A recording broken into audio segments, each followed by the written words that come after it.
ورسوله الذي أرسله بالحق بشيرا ونذيرا وداعيا إلى الله بإذنه وسراجا منيرا. فقد قال الله تبارك وتعالى في كلامه المجيد وفرقانه الحميد: أعوذ بالله من الشيطان الرجيم. بسم الله الرحمن الرحيم. وسارعوا إلى مغفرة من ربكم وجنة عرضها السماوات والأرض أعدت للمتقين. وقال رسول الله صلى الله عليه وسلم: الصدقة ترد البلاء. وقال الله تعالى في شأن حبيبه مخبرا وآله: إن الله وملائكته يصلون على النبي يا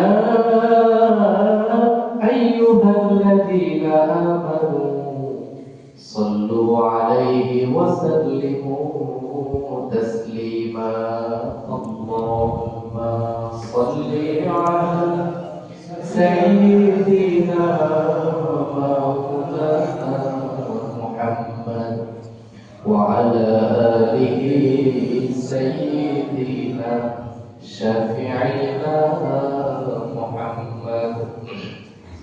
মুআজ্জাজ মুহতারাম, সম্মানিত মুসল্লিয়ান ইকরাম, আমরা সর্বপ্রথম শুকরিয়া জ্ঞাপন করি সেই মহান রব্বুল আলামিনের দরবারে যে আল্লাহ সুবহানাহু ওয়া তাআলা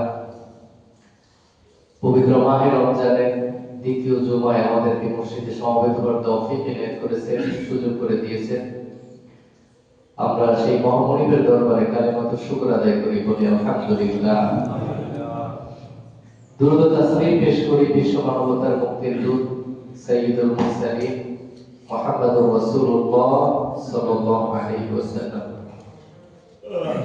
শাহাদাতের সর্বোচ্চ মাকাম কামনা করি সেই সকল মর্দে মুজাহিদের প্রতি যারা অক্লান্ত পরিশ্রম করেছেন আল্লাহর জমিনে আল্লাহর দ্বীনকে প্রতিষ্ঠা করার জন্য, পবিত্র কোরআন এবং সুন্নাহর হুকুম শাসন কায়েম করার জন্য যারা নিজেদের রক্ত টুকরি জমিনে বিলিয়েছেন।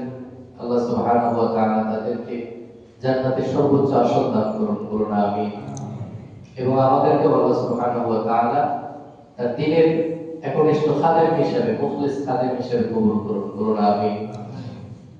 প্রিয় হাজিরিন, আমরা একটা প্রসিদ্ধ হাদিস জানি যে মাহে রমজান মাস, এই মাসে প্রত্যেকটা নফল ইবাদত তার সওয়াবের হিসেবে গুরুত্বের বিবেচনায় আল্লাহ সুবহানাহু ওয়া তাআলা নফলের সওয়াবকে ফরজের সমান দান করেন, সুবহানাল্লাহ। আর একটা ফরজ ইবাদতের সওয়াবকে বৃদ্ধি করে আল্লাহ সুবহানাহু ওয়া তাআলা 70টা ফরজের সমান সওয়াব দান করেন, সুবহানাল্লাহ। তো এই হাদিসকে সামনে রেখে পবিত্র কোরআনের গুরুত্বপূর্ণ একটা আলোচিত বিষয় এবং পবিত্র হাদিসের একটা গুরুত্বপূর্ণ আলোচিত বিষয়কে আমরা আজকে উপস্থাপন করব ইনশাআল্লাহ। সেটা হচ্ছে সাদাকা তথা দান খয়রাত। মানুষের যে অর্থ সম্পদ, বিত্ত বৈভব আল্লাহ সুবহানাহু ওয়া তাআলা দেন, যে রিজিক আল্লাহ সুবহানাহু ওয়া তাআলা মানুষকে দিয়েছেন, সেই রিজিক থেকে আল্লাহ সুবহানাহু ওয়া তাআলার নিমিত্তে তার পথে কিছু ব্যয় করার নামই হচ্ছে দান বা সাদাকা। আল্লাহ সুবহানাহু ওয়া তাআলা এই দানকে, সাদাকাকে পবিত্র কোরআনে তুলনা করেছেন কিসের সাথে? আমরা পবিত্র কোরআনের সূরাতুল বাকারার একটা আয়াতের মাধ্যমে দেখব। আল্লাহ বলেন, মাসালুল লাযীনা ইউনফিকুন, তাদের উদাহরণ হচ্ছে যারা আল্লাহর রাস্তায় দান করে, যারা আল্লাহর রাস্তায় সাদাকা করে,